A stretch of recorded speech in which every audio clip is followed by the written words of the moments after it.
Olá, seja bem-vindo a mais uma aula do nosso curso preparatório para CPA 10. Bom, hoje na nossa terceira aula nós vamos falar sobre noções de economia e finanças. Então é um capítulo também bem interessante. A gente vai tratar ali sobre a questão financeira, né, das taxas, vai tratar um pouquinho sobre macroeconomia e alguns indicadores bem interessantes que com certeza vão cair na sua prova, tá? Então preste bem atenção e se dedique bastante nesse assunto.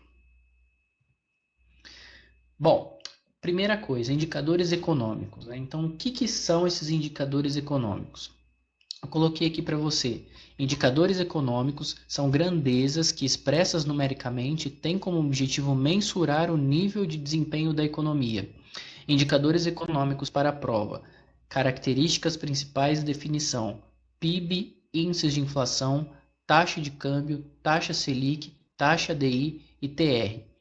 Bom, esses indicadores, pessoal, são grandezas, né? São números que refletem de alguma forma o comportamento em algum aspecto econômico, né? Algum aspecto relacionado à economia. Os principais que vão cair na sua prova são esses que eu coloquei para você. Então, PIB, os índices de inflação, as taxas de câmbio, a taxa DI e a TR, tá? Então, esses indicadores você precisa saber na ponta da língua ali, sem dúvidas, o que significa, como que é calculado cada um deles e para que ele serve. Tá? Então, vamos começar então pelo PIB, tá, pessoal? O PIB é aí o indicador que a gente vê todos os dias na TV, né? Ah, o PIB cresceu ou o PIB diminuiu, né? Tem o PIB trimestral, ele tem algumas vezes que a gente vê também no jornal eles falando do PIB mensal, do PIB anual. Então, o que é o PIB? Né? Então, ó,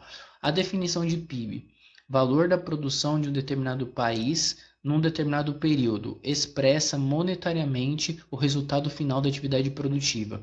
Bom, eu coloquei aqui do país porque a gente está mais habituado, tá? Mas as cidades, os estados também, eles calculam o PIB. Tá? Mas o PIB nada mais é do que a soma, né, de tudo que é produzido numa região em um determinado espaço de tempo. Então, o PIB, ele é o principal indicador para medir se a economia está indo bem ou se a economia está indo mal. Tá? Então, ele é o principal parâmetro, vamos dizer assim, para a gente saber se a economia está crescendo, se ela está diminuindo. Por quê? Porque ele vai somar tudo o que foi produzido ali na economia durante esse período. Tá bom? Outro conceito importante, né? Ele leva apenas em consideração os bens e serviços finais para que não haja dupla contagem. Tá? E além disso, né, ele é calculado pela soma dos agregados finais, descontados os custos com bens intermediários e matérias-primas. E, além disso, né, considera-se em termos monetários e a valor de mercado, tá certo, pessoal? Como que eu calculo? O PIB, ele é calculado através dessa equaçãozinha ali, né, de forma simplificada, que corresponde ao quê?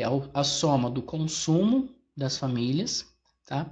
O investimento, mais o gasto do governo, mais as exportações líquidas. Por que exportações líquidas? Porque esse X aqui representam as exportações e o M as importações. Tá? Então, de novo, o PIB é calculado pelo consumo das famílias, mais o investimento privado, mais os gastos do governo, mais as exportações líquidas. Exportações menos importações. Tudo isso somado, eu chego no valor do PIB, tá? Os índices de inflação. Tá? Então, tem várias formas, né, de você calcular a inflação. Tá? Vou mostrar para vocês uma equaçãozinha aqui, mas existem vários índices que calculam essa inflação, calculados também por várias instituições diferentes. Então, algumas das instituições que calculam esses índices de inflação é o IBGE, a FGV, a FIPE e o DIEESE, entre outros. Tá? Então, eles são compostos através de uma média aritmética ponderada pelo preço relativo dos bens e serviços no orçamento das famílias. Então, cada um desses índices leva em consideração uma metodologia própria, uma região, um período, né, uma renda específica das famílias, enfim, tá? Cada um tem uma metodologia diferente. E alguns exemplos desses índices, né, são o IPCA, o IGPM e o IPC. Então, o IPCA é calculado pelo IBGE, o IGPM é calculado pelo FGV e o IPC, por sua vez, é calculado ali pela USP, tá bom? Então, o IPCA é talvez o índice mais importante, tá, do Brasil hoje. Ele é considerado o índice oficial da inflação. É ele que é utilizado como referência para a meta da taxa de inflação, né, definida pelo CMN, tá bom?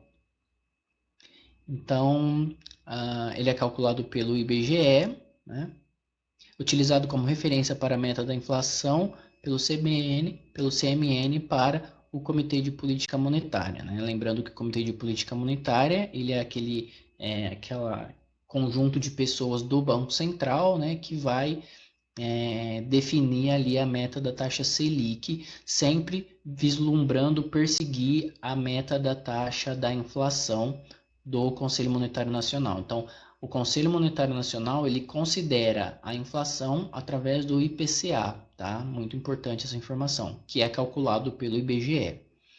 Então, ali alguns aspectos relativos ao público, tá? Então, são famílias com rendimentos de 1 a 40 salários mínimos, dessas regiões aí, periodicidade mensal, tá? Com divulgação geralmente até o 10º dia do mês subsequente. O IGPM, o calculado pela FGV. O IGPM ele leva em consideração 3 outros índices, tá? Que é o IPA, o Índice de Preços ao Produtor Amplo, que tem um peso de 60% nesse cálculo. O IPC é um Índice de Preços ao Consumidor, que tem um peso de 30% no cálculo do IGPM. E o INCC, que é o Índice de Preços da Construção Civil, que tem um peso de 10%. Ou seja, né, essa informação também é bem importante. São 3 índices que compõem o IGPM. Quais? O IPA, o IPC e o INCC, cada um com seus pesos respectivamente. 60% IPA, 30% IPC, 10% o INCC. Tá bom? Então, a pesquisa desses índices que compõem o IGPM abrange diversas capitais, preços coletados do dia 21 do mês anterior até o dia 20 do mês de referência. Tá certo? Esse é o IGPM. Bom, então o IGPM e IPCA são os principais, tá? Os outros você pode dar uma olhada, mas foque no IPCA e no IGPM.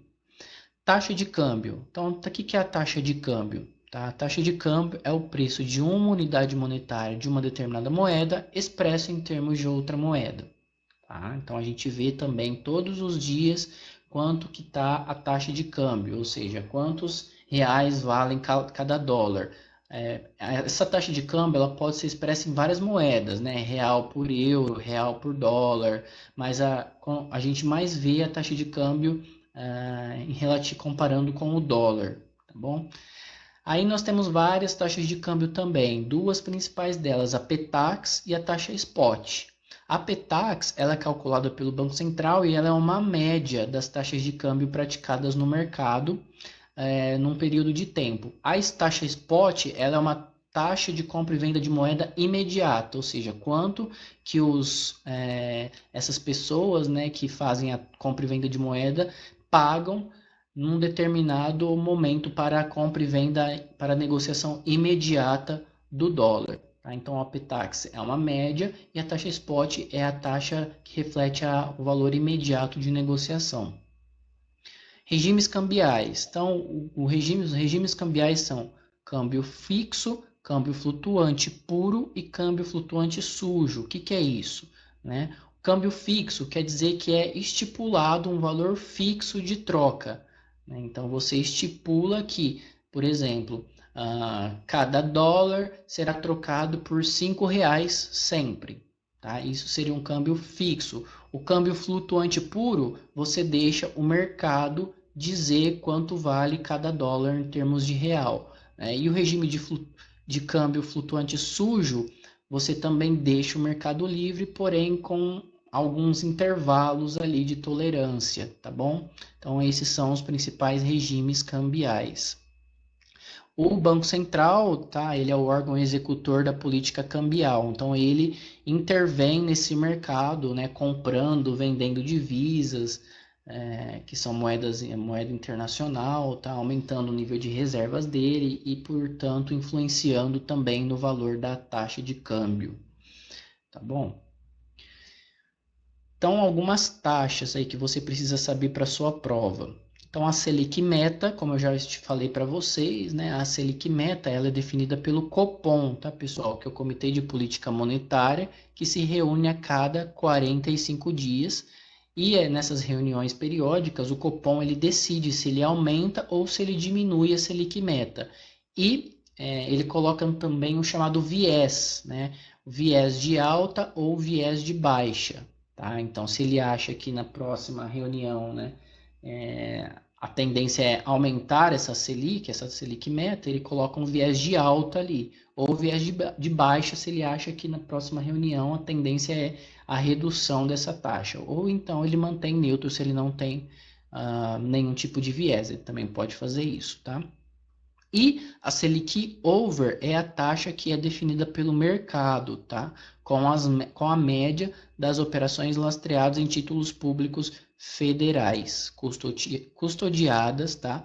No Selic. Então, ela é alterada diariamente. Então, a Selic Over, ela é a média, ela é definida pelo mercado, tá? A Selic Meta é definida pelo Comitê de Política Monetária. A taxa DI também é definida pelo mercado, calculada pela B3, tá? Com a média das operações lastreadas nos CDIs, que é aquele empréstimo interbancário que eu falei para você, né? Que os bancos eles pegam recursos entre si.